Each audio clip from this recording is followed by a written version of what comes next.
بخاری حدیث نمبر 47۔ حضرت صلی اللہ علیہ وسلم نے فرمایا، جو کوئی ایمان رکھ کر اور ثواب کی نیت کسی مسلمان کے جنازے کے ساتھ جائے اور نماز اور دفن سے فراغت ہونے تک اس کے ساتھ رہے تو وہ 2 قرات ثواب لے کر لوٹے گا۔ ہر قرات اتنا بڑا ہوگا جیسے احد کا پہاڑ۔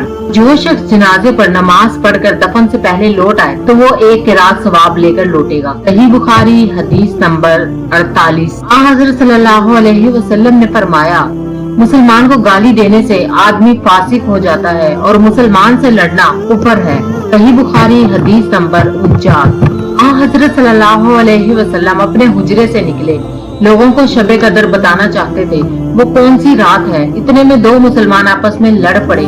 آپ صلی اللہ علیہ وسلم نے فرمایا، میں تو اس لیے باہر نکلا تھا کہ تم کو شب قدر بتلاؤں، اور فلاں فلاں آدمی لڑ پڑے تو وہ میرے دل سے اٹھا لی گئی، اور شاید اسی میں کچھ بہتری ہے۔ تو اب ایسا کرو کہ شب قدر کو رمضان کی 27ویں، 29ویں و 25ویں رات میں ڈھونڈا کرو۔ حدیث کے متعلق مزید معلومات جاننے کے لیے چینل کو سبسکرائب کریں۔ اللہ ربی والاسلام دینی ومحمدا رسول اللہ۔